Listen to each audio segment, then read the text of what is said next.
just look at this time of year these days as just a special time of year where car owners, friends reconnect. You take that favorite car out for a cruise. You head up to the Tulip Festival or down to Ocean Shores. So, wherever you go. But you also make sure that on a Saturday or Sunday morning, or a friend or whatever, you get with them and you go cruising somewhere to a hamburger joint on a Friday or a Saturday night or even a weeknight, to grab a quick bite to eat, and you take the 64 Malibu Super Sport with you, or you take your Honda Civic that you're putting together with your son as kind of his high school graduation going away to college project, or the different various car projects that we've had in the garage all winter. We've been getting them ready to go. Well, now they're shined up and they're out in the street, or maybe they're not ready to go yet. Maybe you also feel or get that tinge of disappointment when something that you thought was going to happen, the wheels that you wanted were going to come, or the paint job that you saved up your pennies for was not finished quite on time, or is it going to be finished until another month into the season. It's especially frustrating up here in the Seattle area and the Northwest because the weather window we have is so small that it's like boom, boom, boom. You got the end of April, May, June, July, and September starts to get a little cool, and by the first week in October, it's over. But this is the kind of the start of it. It's the start of something big. It's the time all these meets are happening. Everybody gets together and they show off their cars. It really is the coolest time of year for me because I get to go out and I get to see people and I meet them, and sometimes I even cajole them into watching the show, listening to the show. I try to make it as easy for them as possible and try to give them good information, and hopefully that translates into a community that we have here on the air, that we all keep in touch with each other through the show, through the Facebook page, through the social media channels. They can be used for good. We know that. And, it's my favorite thing because as you know me, if you know me for the time that I've been on the air here in Seattle or when I was on the air in Pittsburgh, that I love that community of people that get together through radio, through this type of communication, and make friends and get to know each other and get to swap stories and all of that kind of stuff that happens when you show up and you talk to people, when you talk to each other. So that's what we have in front of us. Besides the talking about community and talking about cars and talking about things that are going on, we're really going to get into EVs. And I know I got a couple of messages from Vinnie. Will you stop talking about EVs? They're dead. There's nothing there. You're barking up a dead tree and this and that. And listen, I barked up many a dead tree in my life. And believe you me, it wasn't a pretty sight. But that being said, I will keep barking up this EV tree because I believe that these cars have great value, that we are not realizing potential value on these cars. And every time I see that, I think it's a sad story because, as you know, as I've mentioned before, time and time again, I always was impressed very early in my career by a letter from Frank Sinatra to some guy who, said that Sinatra told him, "You're wasting your talent. You're not connecting with your audience. If you don't connect with your audience, if you don't look at these people, if you don't treat them in a special way, that you're selling yourself short. You're wasting your talent." And it so impressed me that Sinatra would take, first of all, the time to write that to somebody. But second of all, that idea that, you have this talent, you use it, and you waste it, and you don't apply it where it's supposed to be given and hand it to people and help people. And if you don't use it, you're selling not only yourself short, but your community. So I'm not, like I said, I'm not going to preach, but I am going to say that the EV situation is something that I feel that we've been sold short on. We've been robbed of. and I'm going to do my little part to keep people interested in these cars and interested in the just the vast potential I see in them. Maybe I'm years ahead of the curve. Maybe I'm barking up that tree again, but that's okay. I got a lot of bark left in me. I'm all right. And if you really don't like it that much, if it really turns you off, I'm sorry. But I'm not gonna, as I said, I think that one day you will look at these cars and say, "What was I thinking when you know, I went out and bought a gas engine, or I went out and paid overpriced for a big truck when I didn't need a big truck. I could get by with a little K truck and you know. Anyway, I'm talking a little too much here in the situation. Um, when the situation calls for that to tell you that Jim Gorzelany of Forbes magazine is going to join us in a few minutes. He's written a wonderful article among many articles that he's written about the current EV situation, how you can benefit financially from it if you're in the market for a car. And when you hear the numbers and see what he's written and hear from him, I think, I don't think you're going to run out and buy one right away. But if you're a smart consumer, what you'll do is you'll check it out. You'll say, well, this guy knows what he's talking about. Looks like he knows what he's talking about. So I'm going to check it out. Is it true that, I can go to a PCC, park my car outside, plug it in, and when I come out, my car will have 250 miles of range, all ready to go for virtually free. Well, in PCC's case, free because they pay for the electric charging on your car. So you can literally go shopping and have them pay you a tank of gas to go shopping. It's not a bad deal. Besides all the other stuff that's available, whatever tax credits in Washington there still are, and all the other different stuff. I think it's something that you should know about, and we will talk to Jim. We're also talking a little bit this morning about passenger cars. And are they dead? Not if you're driving what I'm driving this week. They're not.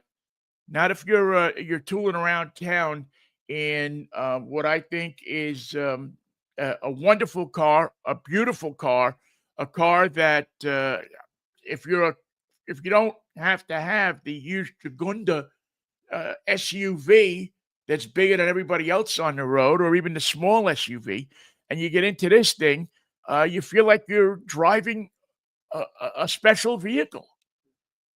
And it's a great experience to be low to the ground, to be close to the highway, to be on the same level as other people you're driving with, not having to figure out, should you be in four-wheel drive, should you be in two-wheel drive, should you be in nine-wheel drive, do my rear wheel steer, or this and that and the other thing.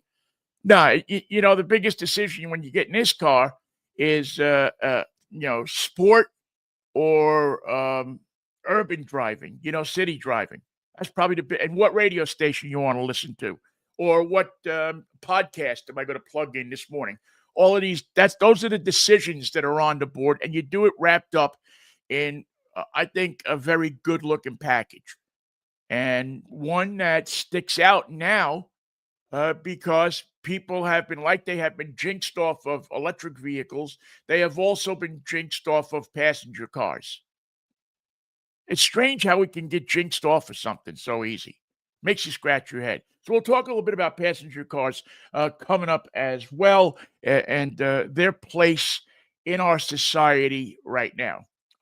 Price of gas around the Seattle area seems to have held steady this week. If you're expecting, you're driving around seeing that price of gas, and it's, I don't know, 7.14 on the corner gas station here for diesel. Close to 6 for just regular gasoline, unless you go down to Costco, or it's a tad under 5.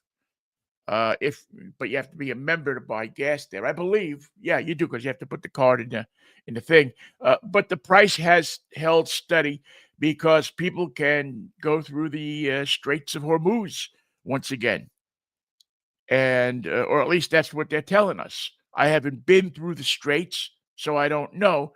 Uh, but if you're expecting to look at your corner gas station and see $2.99 for gas or $2.50 for a gallon of gas, you probably have a better chance of turning on your TV tomorrow afternoon to see me play first base for the Mets.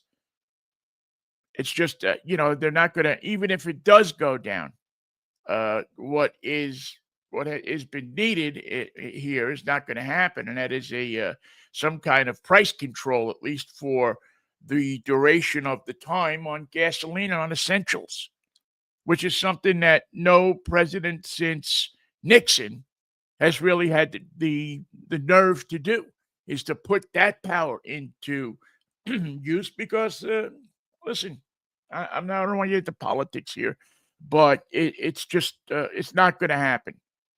Money says it's not going to happen. It's not going to happen, but you will at least be able to, for the foreseeable future, it looks like, to get gasoline for your car. And right there, anybody will tell you should consider that to be a blessing, that you can even get gasoline for your car.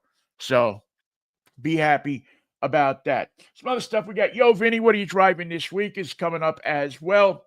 And we'll also be taking a closer look at that Volvo that I was driving a couple of weeks ago. Volvo is a car that is built in Belgium by a Chinese-owned company, enjoyed by people in Sweden, and used to be the biggest and hottest car here in Seattle for many, many, many, many years. If you couldn't drive on a street in Ballard without seeing, a couple of older people driving a Volvo down, Ballard Avenue or up one of any of the shopping streets there. They were the car until Subaru came along with the dogs and knocked them like, whoa, you know, all of a sudden the dogs attacked Volvo, and you don't see as many Volvos as you used to see. Other reasons too, but it's one of those things where the Volvo dealer in Seattle is a small dealer. It's a family-owned dealer. It's a great setup, and those people are happy with the amount of cars they sell, so they don't do a lot of advertising. They don't do this, they don't do that. That might help them along a little bit, and it's a shame because it is a great product, and both in gas and electric. They have a pretty decent product and a comfortable product and a very high tech product. And so we'll talk a little bit about that in the show as well. All right. That's the big stuff that's happening. Some other smaller things that we'll weave in to the show as we roll along this morning. If you are joining us through Instagram, I think we have you all cranked up and set up to go as well. I know that we have had, these streaming services, they kind of go back and forth in the quality of how they get you on the air. The one that I've used for a long time now does a pretty good job, but they get wonky sometimes as well. So if you're having a problem getting us, or if somehow you're not able to get on us on one social media channel or the other, just go to our YouTube channel. It's the easiest way to get us. I've now put what do they call those things? QR codes. So all you got to do is point your phone at the computer, your screen, and hit the thing and click. It'll take you right to our YouTube channel. You can listen to us through there. The sound quality is good. I don't know what their commercials situation is, but everything, you got to pay for everything. Speaking about commercials, we do want to thank our good friend George Jackson of George Jackson Promotional Specialties, who has been a longtime sponsor of this program. He keeps us on the air. He keeps us, he keeps me in shoes at the very least, and keeps in gasoline, which you need to drive to cars, or charging stations, which you need to drive to cars. One way or the other, you got to pay the piper. But George, whose business is getting promotional items for your business, to promote you, to get your name, to get your business, to get what you do in front of people. Whether it's a T-shirt with your name on it, a keychain, one of those little old-time plastic keychains, a logo design, a jacket, towels for your golf tournament that you're going to have, whatever it is. If it is something that will advertise your business through the use of those mediums, then give George a call. He's at gjpromo.com on on social media. His website is gjpromo.com. And you can talk to him, and you can deal with somebody, with the person, not with an AI or something that you never get a chance to talk. You just deal with a solid person. And George is the kind of guy that when he says, I'm going to have 200 boxes of this stuff at your front door on Thursday morning, George is going to have it at your front door at Thursday morning. I've never heard a complaint about George about not getting stuff there on time, or at the very least saying, hey, George called me and told me the stuff was going to be a day or two late, and he made up for it. He sent a couple of guys over to help me unload, or whatever it was, to get you going, to help you. Because that's what the guy's all about. That's why I've been in business for so long. He's one of those guys from the Jersey Shore. You know how that works. If the sun is shining, maybe they're not going to show up. But a cloudy day, they're all over the place. Seriously, George is a good guy. And if you need advertising specialties for your business, for your organization's golf tournament, please look him up. Please go there, and please help us keep this show on the air by helping George keep his business running. All right, let's jump into, I think we have Jim on the pipe. I think he is ready to go. So let me click a button or two here, and we'll even go to Jim a little bit earlier than I thought we would. But I think he is a trooper, and he's ready for it. And if not, he can go grab another cup of coffee and get back to the screen. But let's click this here, and I think we have Jim GORZELANY with us from Forbes magazine, among many other writing endeavors. He's a freelance writer that writes for Forbes, which I'd say is a pretty heady title to have under your name, among other things. And Jim, good morning. How are you? I'm doing fine. How are you? Come sta? I'm bene, grazie. I love hearing somebody hitting the Italian early in the show. Man, you're a Chicago guy, right? If I'm not mistaken. Absolutely.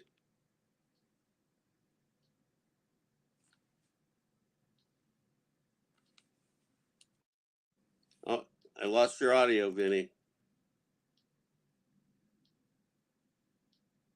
There we go. Got you back. Beautiful. Okay. I was saying, every day you hear the word Italian or somebody talking Italian, even if just for a second, for order an Italian beef sandwich, right? Absolutely, with hot peppers. I love this guy. It's making me. I'm going to go grab lunch. You do the show. How are you, my friend? Good? Doing fine. Good. Great article in Forbes, man, that came across my screen about EVs. You seem to be a guy like I am that still believes in the electric vehicle and still believes that it's going to have a place in our automotive society one way or the other. Oh, absolutely. I agree with what you said earlier. 20 years from now, we're going to look back and think, what were we thinking? But, it's a unfortunate combination of circumstances that have really kind of sent the whole EV boom downhill in the last year. Part of it was the $7,500 federal tax credit going away. But more importantly from that, since that only really applied to a relatively small number of vehicles, a loophole in the legislation allowed automakers to pass along the $7,500 to lessees. So you had an awful lot of people leasing an EV and getting the subsidy. Well, that went away.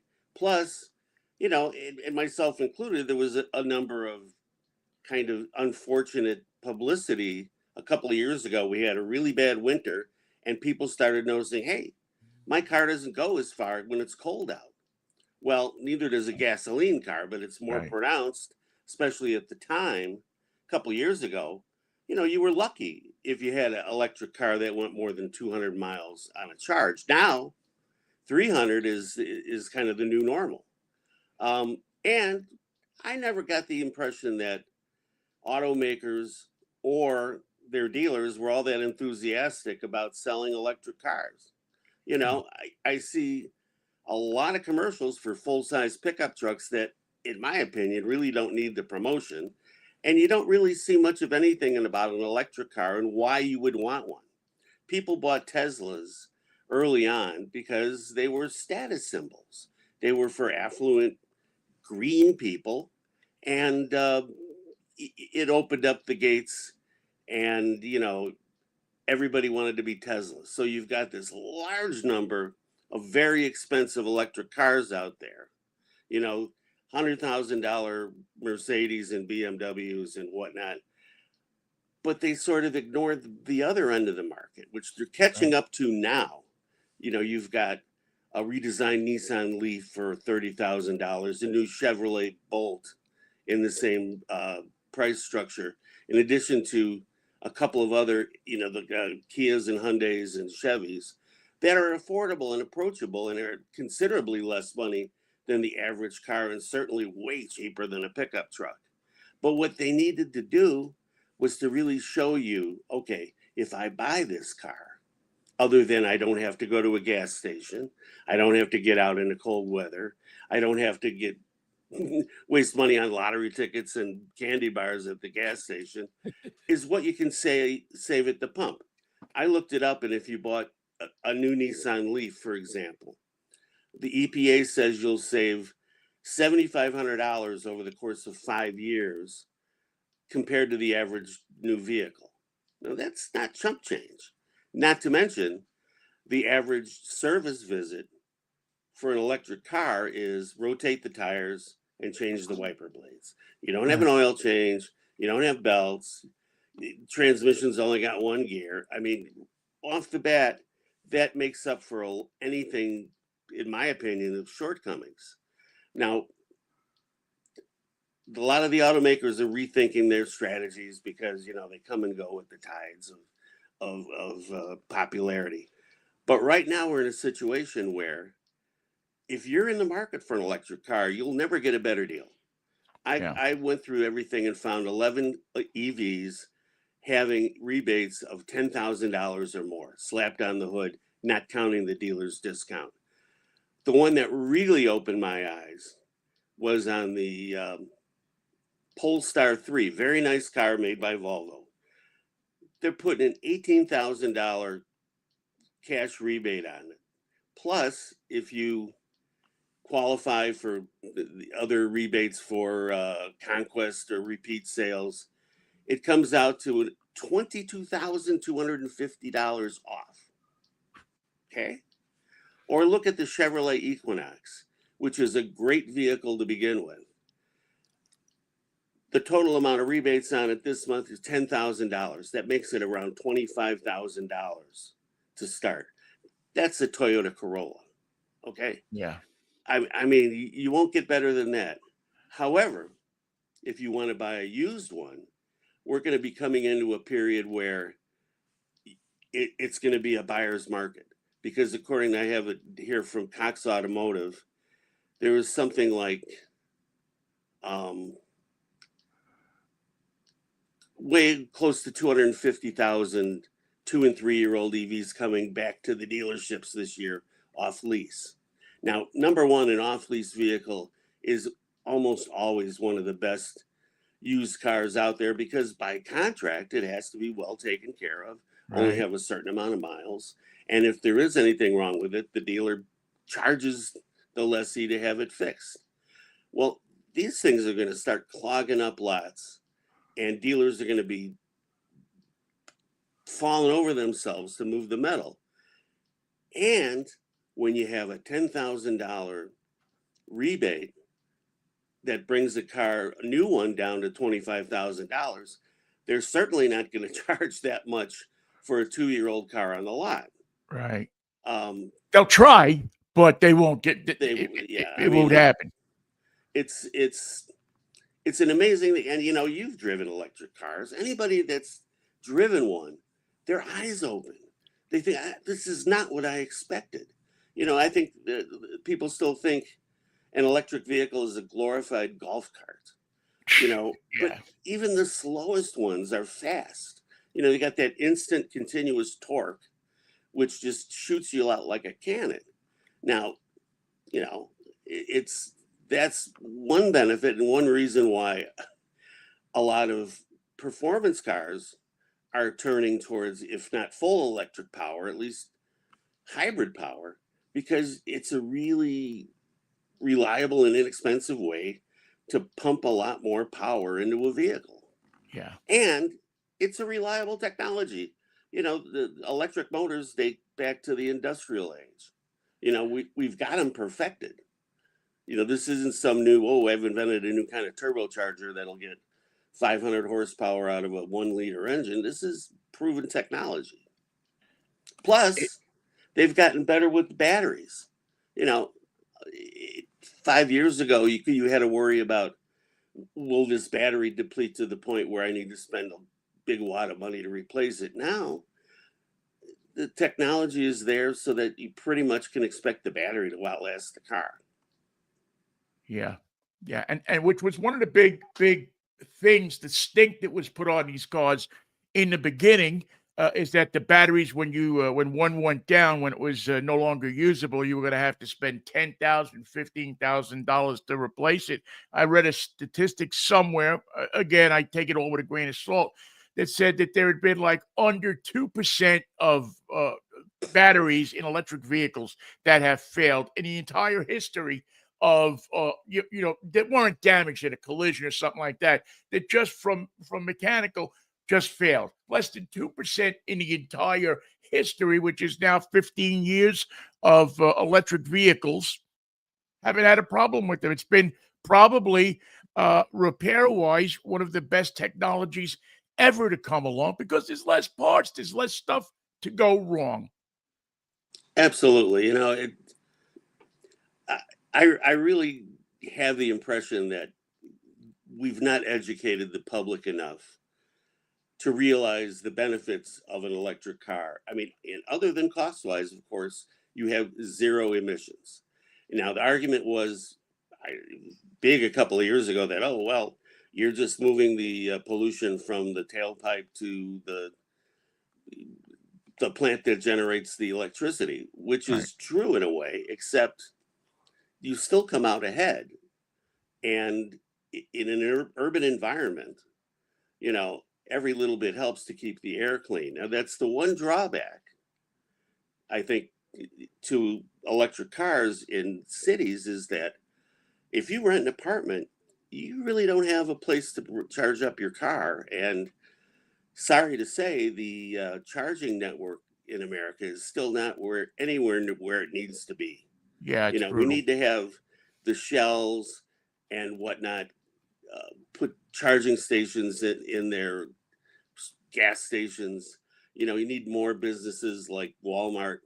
By us, the Walmart has a 6-bay charging station going, and sometimes there's lines to get charged up. I mean, it's getting there, but again, I think we were on the road a few years ago for the government to be involved to make it easier for people to open up these charging stations, which we don't have now.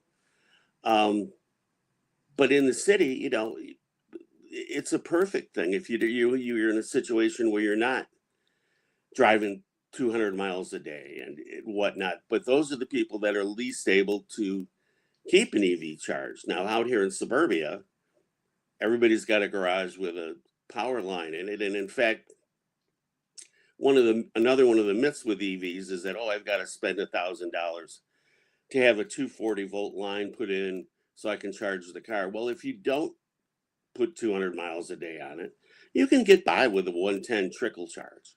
If Right. you've got Come a home, you plug it 15-mile in. commute, you know, it'll work for you. And if you're in a situation where you do need a a big jolt fast, yeah, then you take it over to the, level 3 charger. I've taken quite a few now, road trips in electric cars, both east and south down to California, and the charging stations have now been built out, at least along those major routes, to where you can find EV charging almost everywhere along I-90. I would have no fear if you said, Vinny, come over for dinner or come over for lunch tomorrow afternoon and take your electric vehicle. I would have no fear in getting into my car and driving it eastward towards Chicago, because I could tell you that along the way there'll be enough charging stations to get me to Chicago, probably to New York. It wasn't that way 3, 4, 5 years ago. It, No. it was different when you got along the prairie and you got out to Wyoming and places like that. But even the people in those states have realized that this thing is not going away, and I'm going to be able to make some money off it if I have these machines, because these guys that want to go to Chicago for lunch are driving back and forth or going places back and forth. And I think that is probably not going to change the scenario, not change the scene, but that combined with the electric trucks that are coming down the line is probably going to mean more charging stations, more places to, if you get into a situation like that, to charge up your electric car, to put the charge back in it, to go another 300, 400 miles, whatever you got to go. Oh, absolutely. It's going to happen whether it happens slow or it happens fast. The technology is there. It's too good. I never quite understand the backlash that some people have towards electric cars, if it's too elite for them, and I'll be run over by my gas powered truck before I give it up. And but there's still going to be plenty of gas powered vehicles out there. I mean, one of the things the automakers found, they were putting all this money into big electric pickup trucks until testers found that, if you're towing a boat with a F-150 Lightning, you get only about half the range. Well, I mean, Yeah. it's kind of the same thing with the gas. You use more gas when you're towing, but it's something people have to think about. And as you're talking about taking trips, people are not accustomed to planning a trip around a route that enables them to fill up the tank of gas. They're knowing that pretty much every exit on the interstate will have a gas station. If we got to that point with EVs, they'd sell like crazy.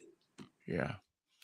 Um, and Jim Gorzelany from Forbes magazine, his Forbes website as well, is joining us here on Drive Time Radio on Saturday morning. Thank you for listening to the show this morning. The article talks about these great EV deals.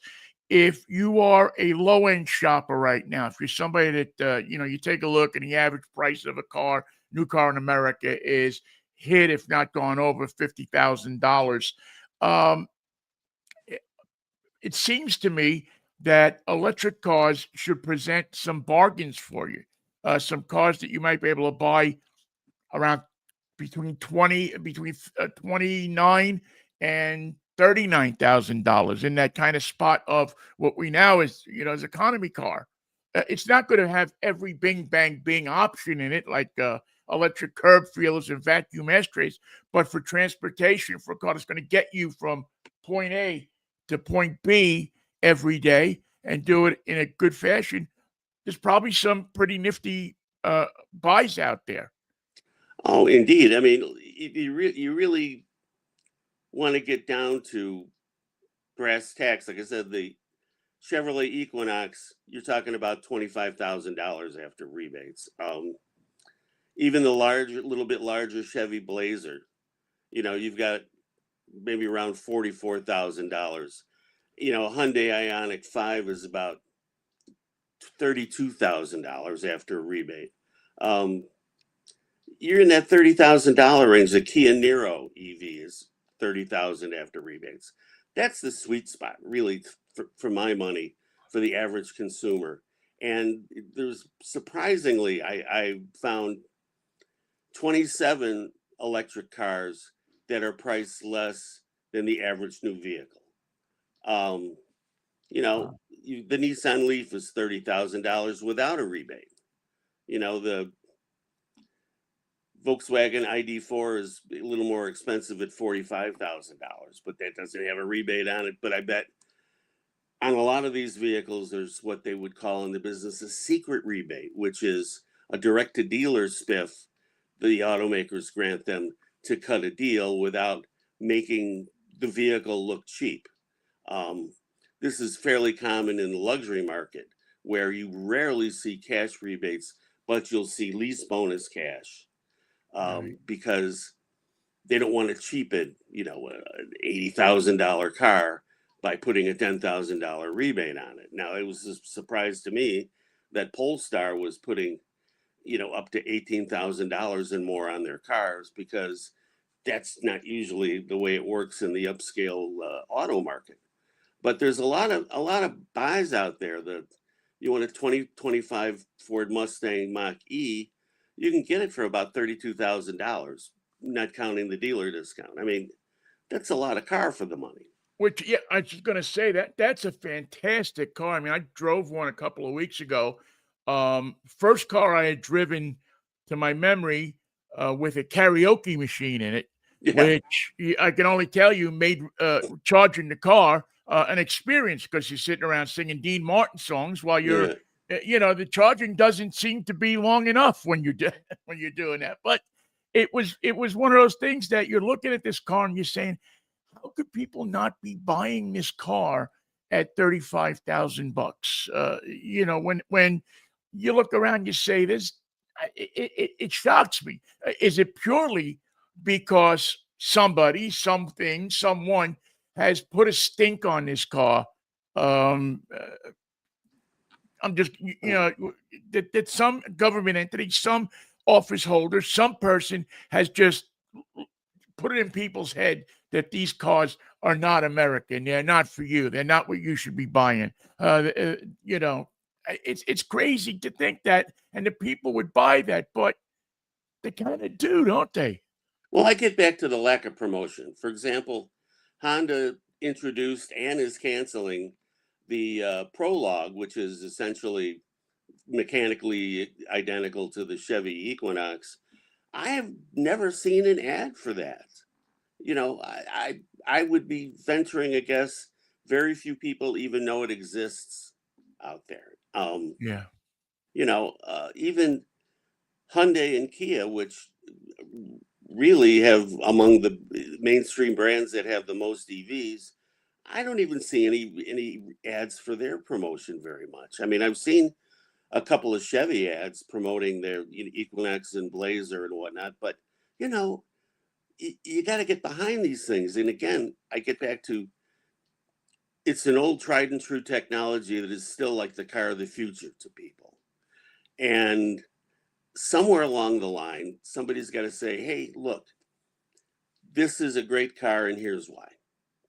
Yeah. Rather than, the initial Tesla effect was it's cool to drive a high tech car and look at me, I'm cool. Well, I don't care, Maybe it's because, over the years I've driven hundreds and hundreds of cars. When people ask me, well, what would you buy? When I bought it, we bought a Kia Soul. I'm not so spoiled as that. My tushy can't stand sitting in something less than a BMW or a Mercedes. You Right. That know, and that Soul is a great car. I mean, you it talk is. about cars that cover all the bases, from being able to haul stuff from the garage sale to uh, being good economy wise, using gas, being fun to drive. They built enough fun to drive in, and having a cool factor to it. I mean, there's a cool that car still is a cool. You still look at it when it's coming down the street, and I don't know what's that, 12, 15 years they've been rolling that car out, Yeah. and it's still a cool in my book. Now, maybe it's not as cool to other, but in my book, it's still a cool car. I still tell people, even though they stopped making it, look for a good used one. Look for a great used one. There's still new ones around dealer lots that can be had because for them, they're out of the Kia Soul business. But it's a stunning car, and in gas and electric, both ways. You Yeah. can have the one you want, how you want it. Well, you know, the, I don't quite understand the whole idea of driving a big pickup truck as a lifestyle vehicle. Yeah, You know, I've lived in this city very long time and see people parking these gigantic trucks on the street. And when I lived in Chicago proper, I would get these full size pickups and have to park 1 or 2 blocks away from the house because I couldn't find a big enough parking space. Um, I live in the suburb of Brookfield now, and there's a street with diagonal parking, kind of a main drag, and people put these oversized, XXL trucks so that you have to play slalom to get down the street, because they stick out so far. Now, God bless if that's what you like, that's what you need, but you know, people, the automakers blame the public for the price of cars being high because everybody wants this, that, and the other thing in it, and that's true. But you know, somewhere out there, there's a market for a vehicle that just goes. And maybe it doesn't have all the bells and whistles. Maybe it doesn't have leather seats and cooled seats and everything like that.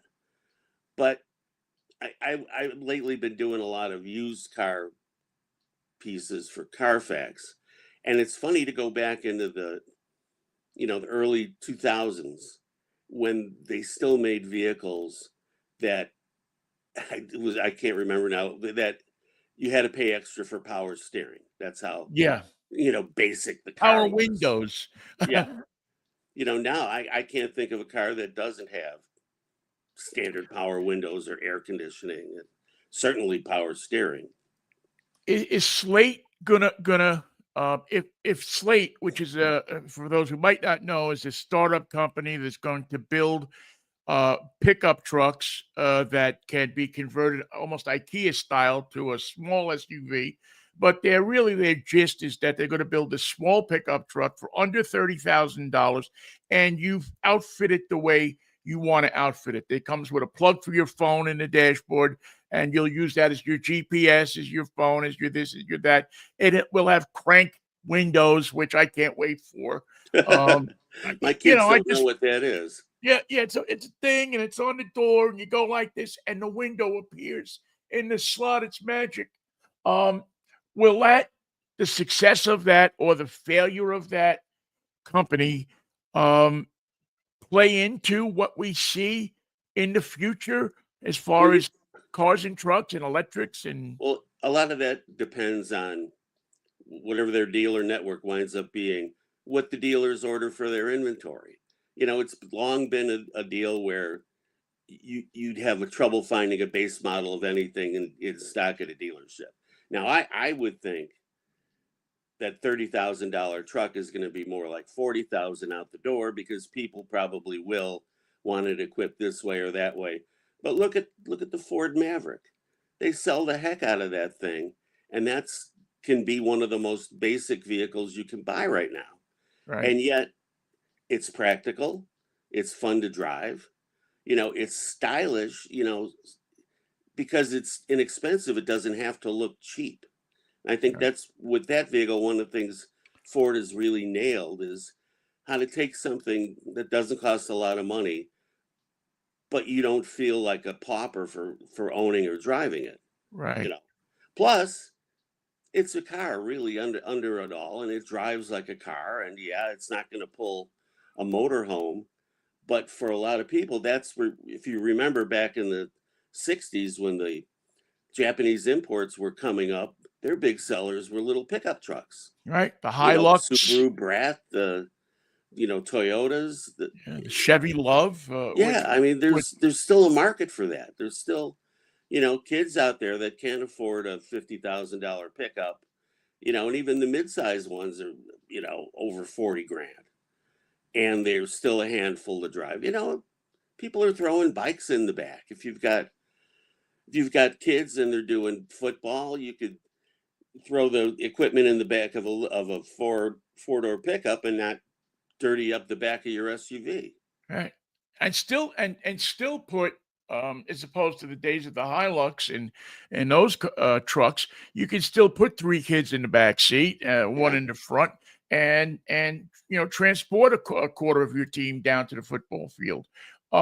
You had cars, a great list of 5-figure rebates for April. And I know we're running out of April, but and again, when you look at the cars on this list, the Equinox, the Prologue, the Ioniq, the Nero, the EV6, the EV9, the Polestar, the EX90.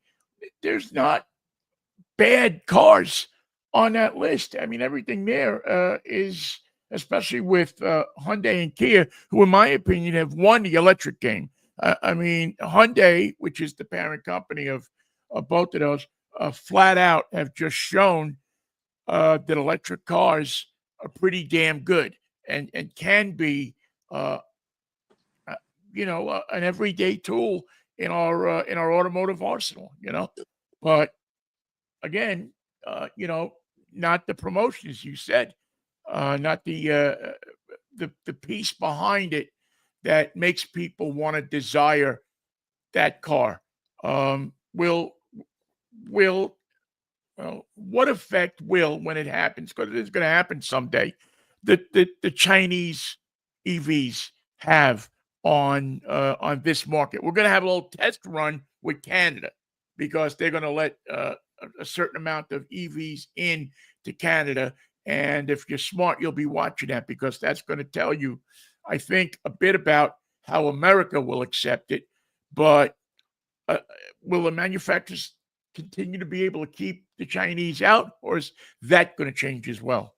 I don't know. I remember 20 years ago writing an article about the impending Chinese invasion and how they were going to take over, and it's not happened yet. However, from everything I read and see, they've really kind of got the genre nailed, and I don't know how at some point you can keep them out, and that's going to be a real challenge to the rest of the world, as it already is in Europe, to fight this. And it's going to come down to automakers in general surviving with the whenever we do get an onslaught of Chinese vehicles, to make their vehicles stand out for more than just price. From all accounts, the Chinese have really kind of perfected the electric car to a degree. Whether people in America are going to want to buy one, I don't know. But you know, how many vehicles Americans buy that have domestic badges that are made in Korea or even China? Right. Now, uh, I really don't know if that's going to be a factor anymore. I remember when I started doing this years ago. Um, I would get hell from people. I remember going to a party one of my relatives thrown, and was a bunch of union electricians in there. And this was just when I started writing about cars. I got an earful about Japanese cars and how could people buy them, and they're throwing people out of work and da, da, da, da, da. Well, it's come full circle that they have plants in America and build cars here. Um, I don't My instinct would tell me there's a lot of people that would never buy a Chinese branded car. Right. There's a part of me that says if they don't put a Chinese nameplate on it, maybe people won't care as much. People don't need to necessarily know a BYD is a Chinese car, Right. which, by the way, BYD stands for Build Your Dreams, in case you wondered. And that's what they're doing. Yeah, but it's manifest destiny. Let's face it. We're a global economy. Um, I'm not really sure how you could keep the Chinese completely out of the U.S. market. I mean, you could probably the only way you can do it is kind of what they're doing now would be to, you know, tariff the heck out of them. But people will, I don't know, you know, are people that smart to go and investigate and say, how come we're not getting these cars? Well, so I don't far they know. haven't. Yeah, so far, I think the gist on the street is that, well, they're not that good. They're not that this. They're not. You hear people start off with they're not as good as American cars. Look at the stuff that comes over from China in the container ships. It's this. It's that. There's that real um, sense of, well, if it's made, much as it was in Japan when we were growing up, if it was made in Absolutely. Japan, it was cheap. When, it was cheap until they sat there and perfected the technology to make it better. And then the stuff that you got from Japan was every bit as good as anything you got from here. Anything you bought here as a consumer, sewing machines or whatever, televisions, they learned that quality counts. Um, and that And people touch it and they feel it and they want to feel that quality when they open the box or put the key in the ignition. and that came about very quickly. If you recall, it wasn't very long when it went to Japanese selling cheap transistor radios to people falling over themselves to buy a Panasonic or a Sony color television. Um, Yeah. I don't think we're necessarily at the point where we were in the 50s or 60s, where made in China would be necessarily a deterrent if they back it up with the goods. You know, if they were here selling a cheap, flimsy, you know, nothing mobile, that's a different story. Um, but I don't know. I mean, look at VinFast. You know, Yeah. the Vietnamese trying to sell EVs in America. I've never seen one on the street, I and haven't seen one I, either. Haven't you seen know, a dealer network. Haven't gotten an invitation to any kind of premiere or there was a trip a couple of years ago that they took a bunch of people to Vietnam, and I think that everybody going to Vietnam was more the attraction in the VinFest, oh yeah, especially when a couple of people got their hands on one and actually drove it.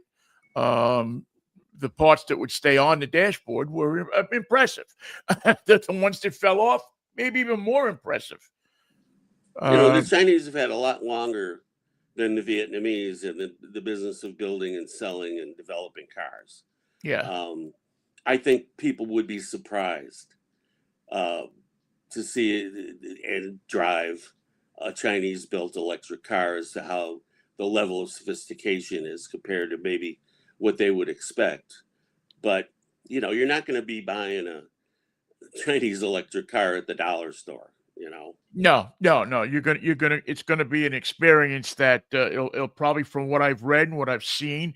And again, look at Canada. That's going to be your test run right there, of dealer networks and service and what you're going to get for your money. And from all indications, the people that buy Chinese cars are getting um, are getting a solid car that runs and does what they say it will. And that's really, when it comes down to the bottom line, Jim. I think that's what people want.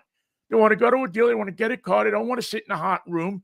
They want to buy a car and they want the car to do what the dealer says it's going to do.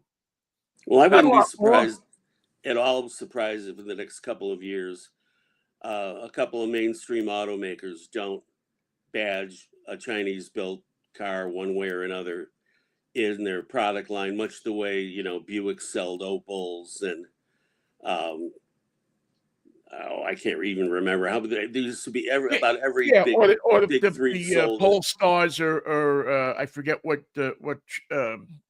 make, isn't there one of the Volvos that are that's made in China by Yeah, Geely and there's a few more. Or, what I think may happen too in this, and I have no inside information, but if you remember when the Chinese first started manufacturing things at the levels, they bought, I remember they bought Maytag, the washing machine company, and they used their name. They put Maytag on the Chinese machines, whatever they were. And people still went out and bought a Maytag. They didn't care it was Chinese. They bought the name. They bought what they want. It wouldn't surprise me that if somewhere along the line here, a couple of manufacturers said, well, we don't want to carry around Dodge anymore. So we'll sell Dodge to the Chinese, and they'll build cars that will be badged as Dodges and sell them here in the United States. Yeah, And much the people, same way Chevrolet sells vehicles built in South Korea, yeah. and puts a Chevy badge on Although anybody who drove a Daewoo still remembers it. it. Let me put it this way: the one Daewoo dealer that used to be near where I worked, fast became a pizza joint. Yeah, yeah, and the pizza wasn't any good either, so it must be just a bad spot. Well, what are you working on next, Jim? I'm not really sure. I go along with what's current. I think coming up on the horizon, we've got the cars most likely to have check engine light problems, and what the most common check engine light problems are. I hear from my contact that it's changed quite a bit in the last year. Traditionally it's been loose or bad gas cap or catalytic converter. Yeah. That's perennially been among the top two. So I'm told, and I haven't, I'm under embargo, but I've seen from what I've heard, things are changing with regard to what goes wrong in a car. So I cover a lot of that sort of thing. Car buying, um, which cars are cheapest to buy, Right. used. I get a lot of sources for this sort of thing, and it's I don't have often a lot of long term plans, because whenever I do, 3 or 4 things come up that I feel are more urgent. Where's the best place to find your stuff and follow you? Well, I'm on Forbes.com, Yeah. and that's my primary source right now. I do an awful lot of work for Carfax.com, and I've done in the past U.S. News. I had a syndicated newspaper column. I've cut back a little bit, but I'm still out there quite a bit. I mean, I've had people say I've searched your name and it pretty much blew up the computer, because I'm kind of all over everywhere. Well, yeah, I had some guy search my name once on the computer, and it came up some mafia boss in Las Vegas. So I was a little bit worried about that one. Jim, listen, thanks. And one more question before I let you go. We're going to jump into with the remaining time we have left the Toyota Camry and the passenger car in America. Is this a dying thing, or are we going to see at some point in the not too distant future a revival of this type of car? Well, what goes around comes around, Vinny. You know that. And I've seen reports where some, auto executives are saying, maybe we want to get back into the passenger car business. I mean, my guess would be it's not going to be the lower, longer, wider type of passenger cars we grew up with, but more like a passenger car version of an SUV, that'll be easier to get in and out of. We'll have more headroom. I think it's going to come back, and especially I think in the small car market, where you have people that can only afford a Toyota Corolla. And let's face it, they still sell a heck of a lot of Civics and Yeah. Corollas. There's a market for it. I was really surprised when the big three pretty much got out of the car business. The only passenger car Ford sells is the Mustang. Um, I think it's a cycle. Yeah. People remember when people in the 90s fell in love with truck-based SUVs because it was a more rugged alternative to the car, and though they never went off-road with it, if they ever Right. wanted to, they knew they could. Well, that's come back. That Yeah. got abandoned by crossovers. Now it's back. Minivans, sales of minivans have been steadily rising. Well, they washed off that stink of being a Soccer boring mom. family car, and I think Kia had a lot to do with that with the Carnival, and I forget the predecessor, was it the Sedona Yeah. that kind of styled it up, and or maybe it was Chrysler with the putting the vacuum in the back. Who knows? You carry your vacuum around with you, that must have made people feel real happy. But well, we'll be looking for you. And thanks a lot for jumping. It's a great article. I'm a big fan of EVs, and I wanted to, when I saw the article, I was really um, felt good about somebody that sees the potential in these cars, even though the government and many writers too are trying to do their best to get them to go away. I don't know why. Maybe they can't warm their breakfast on the exhaust manifolds or something. I don't know. But there's a fight to be had there, and I like the idea that you pointed out some good buys for people that are keeping the faith in these particular cars, which is like we said, in 10 years from now, we'll be scratching our heads saying, what the hell were we thinking on EVs when we're waiting in line for the charging stations that were never built. Yeah. All Well, right, my my point of friend. view is that number one, I've never talked to somebody who owns an electric car that hated it. Okay. And my point of view here is they're not as expensive as you think when you come to all the discounts and the rebates and take advantage of it. These cars aren't going to go away. It's, Right. going to happen. Right. And it's funny because I was thinking in the middle when we were talking a few minutes ago of my quippy line, and I was going to say I never cursed an electric car. I've cursed the charging machines. I've cursed the charging machine network. There's very few times that I've looked at an electric car and said, "Oh, this sucks," or "This is bad," or "Oh, why did they do this?" Uh, If anything, it was over technologied in the building of the car to make it, where you had to kind of look for things that you might not be able to get. But no, the car itself, good piece of equipment. The network around it has to be built up a little bit better, but it'll get there. Thanks, Jim. I appreciate the time you spent with us. Thank you, Vinny. Take care. All right, Jim GORZELANY from Forbes magazine. He took a few minutes to talk to us, and if you want to find his article on Forbes magazine, just probably the best thing is just to Google his name, and I'm going to put a link for it as well up on our Facebook page, so we'll be able to you'll be able to look at the article, read the article, and hopefully get some information on things about it. Thank you to Jim for joining us. Good guy.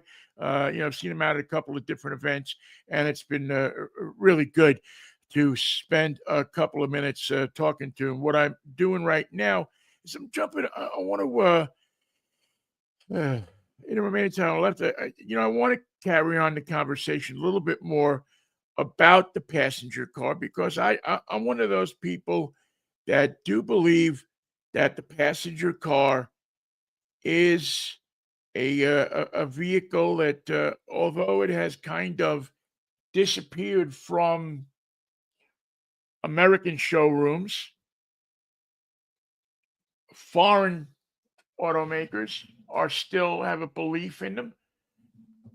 Europeans still have a belief in them, and I think they are going to be a car that is going to, at some point, have a lot of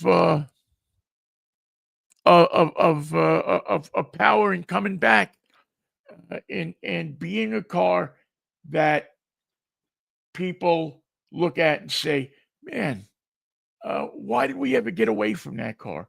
What caused us to move away from the passenger car?" And I think that the car that I'm driving this week, and I'm going to load it here into the computer, is a car that will go a long way toward changing that perception, toward making that car and that genre of car, a passenger car, um, you know, uh, uh, popular again. The genre put into a place that that people enjoy, that they're not looked down upon. It's a a Toyota Camry that I'm driving this week in my Yo Vinnie. What are you driving this week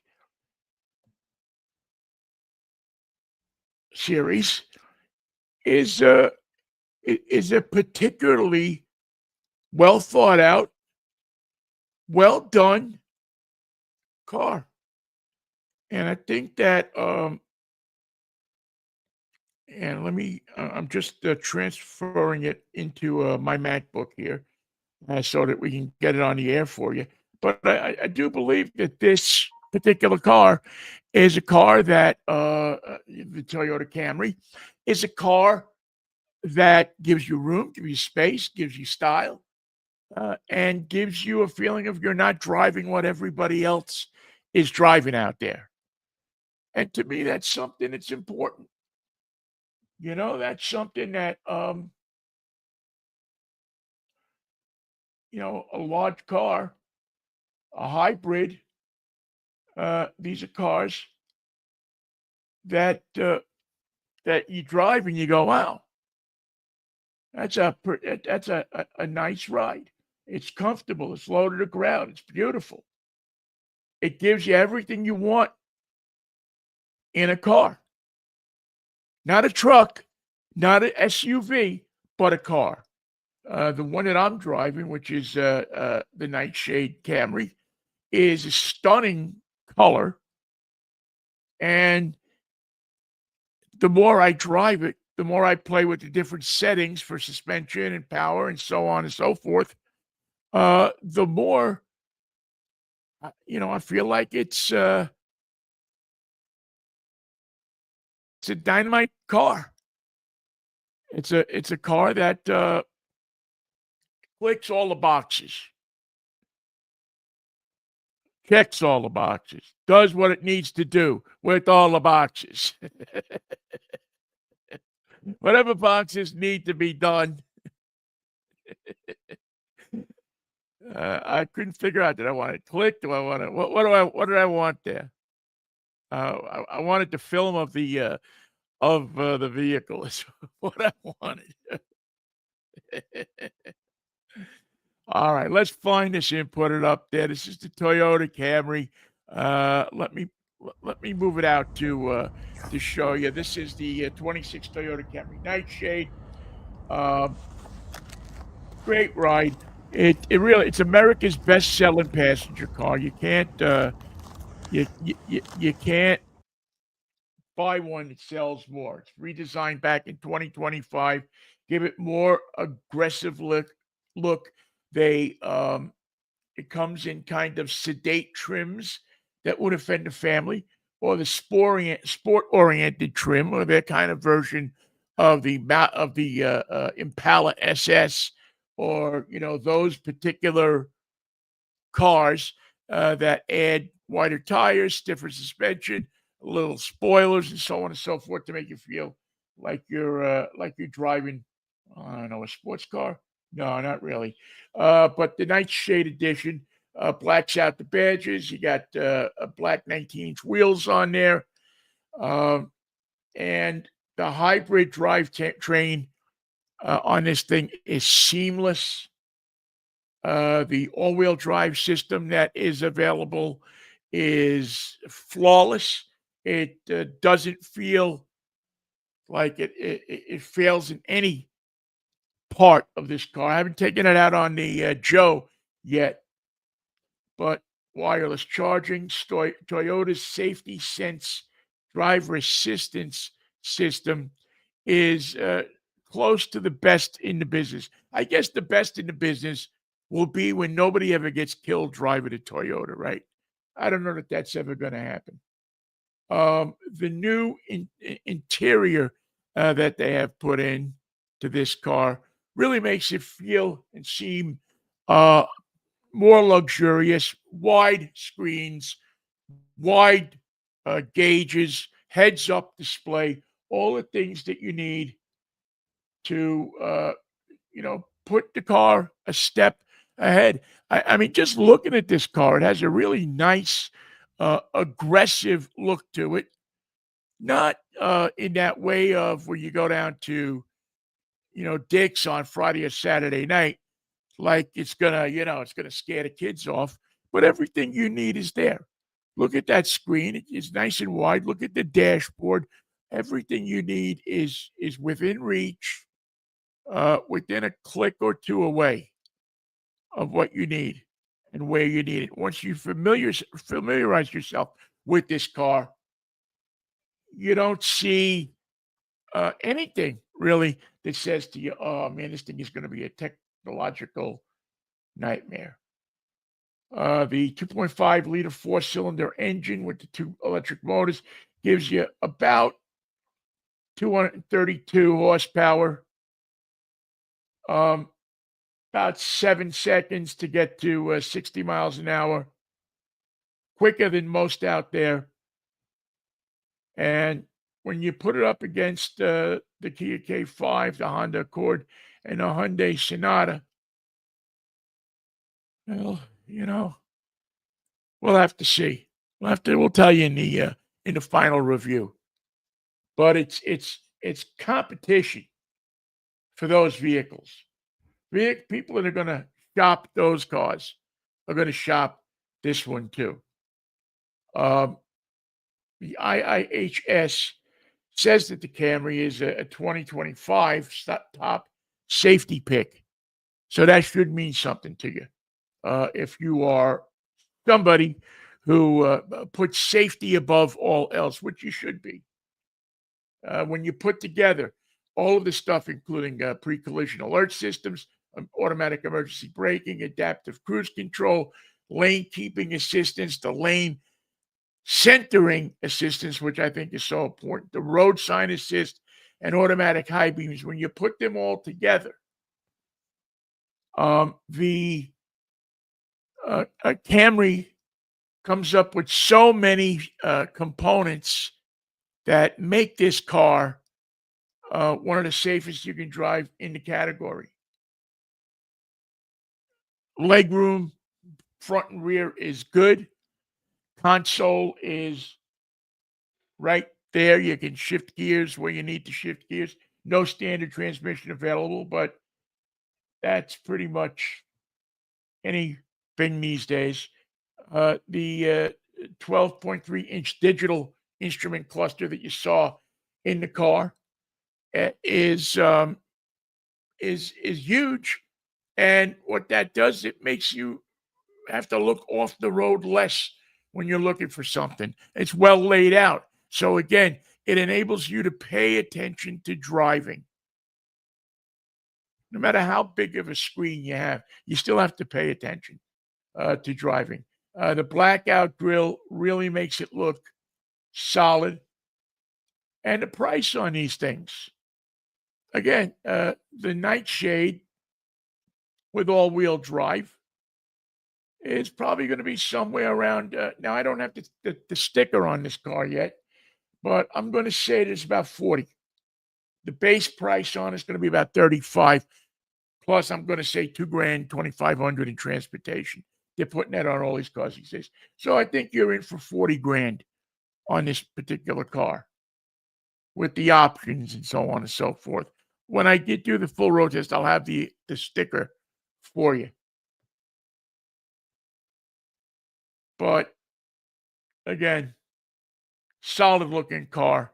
You saw the and I purposely got some of the car at night, because if you're shooting a car named Nightshade, you should be shooting the car at night, right? You should be showing the people what they're getting at night. It's at least I thought so. But it's I mean, take a look at that. The grill and the blackout stuff, and that stunning red color on this car just make it a beautiful car to look at and a pleasurable car to drive. You know, this is a car. I drove a Camry, but not this current model year. I drove a 2021 Camry across country when I came out here back in 2020. And it was king of the road. It was one of the best cars, road cars that I had driven. Now, they gave me the top of the line Camry, and I had it loaded with stuff. But I from Pittsburgh clear across country in January, and either in snow or drive pavement or whatever we took that car through was a great driving experience. Never once did I feel, even going through snow up in the Rocky Mountains, like I couldn't handle it. Like the car was, whatever systems they had in this car compensated for my inabilities as a driver. And I thought that was a pretty interesting thing. And now, listen, I've told you a million times, I'm a good driver. I think I'm a very good driver. But to have the assistance, to have the help, to have the ability of a car to do something, to lift up some of the load for you with the safety equipment, things that they put into them with LiDAR and radar and all of the different DARs that come along is a beautiful thing. And it makes you feel good. So Toyota, nice job on this car. And well, like I say, we'll have a full review for you in a couple of weeks. But you'll be able to go to our social media channels and look at this thing and put your opinion there about this car. What do you think of this Toyota Camry? If you have your wife driving around town, this may be the car you want to put her in. Your husband driving around town may be the kind of car you want to put them in. Maybe just again the safety record and the build on these Toyotas, the care that's put into them. I'm a big fan of Toyota and what they do. They build cars right. I wish that American companies did the same thing. I wish that the cars that we built didn't have to go back. And listen, every car goes back for recalls and there's certain things, but I think it fears people away from some of the brands of cars that we review. I think there's some of the brands of cars out there that we review that people are a little afraid to buy because they're worried about the recalls. They're worried that they're going to lose their car for a year or a month or 2 weeks or whatever. And we're going to have somebody in the next couple of weeks to talk to us a little bit more about automotive reliability and how how you can shop if reliability is your number one thing, how you can shop for a car, what criteria you can use to shop for a car, besides just looking at the number of recalls on a car. Is there other things that you can look at that give you, if you want a trouble-free or a stress-free ownership experience when it comes to taking a car back to the dealer and dealing with all of that? Is there a way you can do it? Is there a method that you can study, research, and look at, find out if that car is everything they say it is? All right. That's going to put another edition of Drive Time in the books. Sorry we had a bit of a problem getting our open going this morning and our show going this morning, but we did want to get it to you, and hopefully we get those little kinks worked out. I say that every week, but do we get them worked out? Well, no, but that's what's charming about the show, right? Thank you so much to Jim GORZELANY from Forbes magazine for joining us this morning and talking a bit about electric vehicles. I get some comments about that I believe too much in the electric vehicles, and you know what? Maybe sometimes that's true.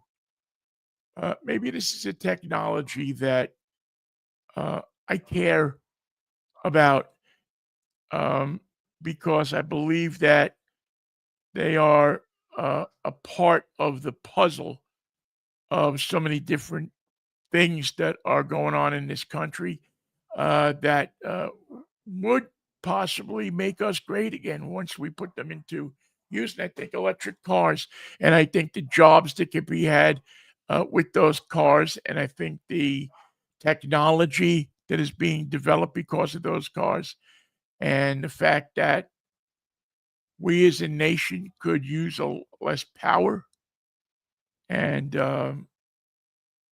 not be the hogs that we are sometimes with things like electricity and so many things, that they're a part of that answer of making us a better country. They're a piece of it. Not everything. There's a lot of things, but they're a piece of it.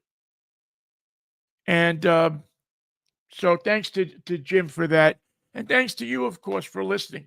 Thanks to George Jackson for sponsoring our program.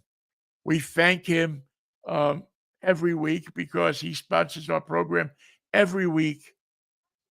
And he's a great guy if you need business advertising or promotional items, anything from pens with your business name on them, golf towels, so on and so forth. He's a good guy. And hopefully you can give him your business if you have something for a need for items like that. Tchotchke, he's the tchotchke man. Call Judge, he's the tchotchke man. Anyway, find him at gjpromo.com on the web, on the internet, on social media, and let him know that Vinnie sent you so that he sees the power of his advertising at work. But get there and order those, not too early to start thinking about what you're going to give out to your employees for Christmas, right? Here's George with the answer. Here's a guy comes along, says, "Oh, you know what? These T-shirts look fine for your Christmas party. Maybe these nice calendars. People use whatever. George will take care of it for you. All right. Thank you so much for listening. Well, I'll catch up with you on Monday with Michael at 10:10, if the Lord's willing and the creek don't rise, for Mikey and Vinnie Take on the World.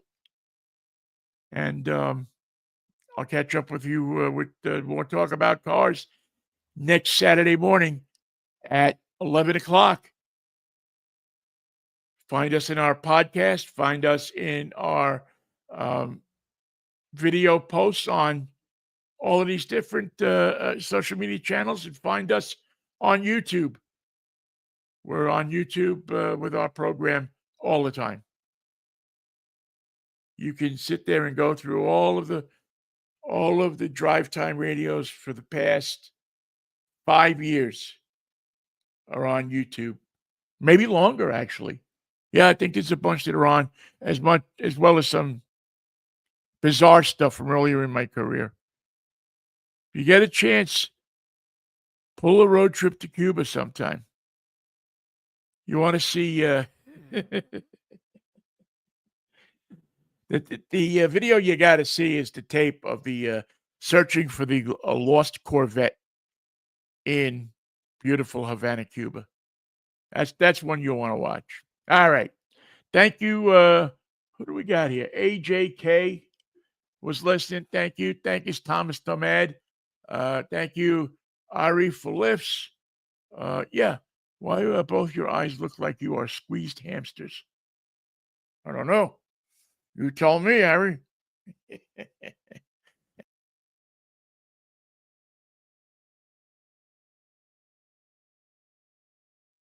Famous. See you Monday after Lord's will and the creek don't rise. Until then, take care of each other and have a good rest of your weekend. Bye-bye. Get out there. Go look at some cars.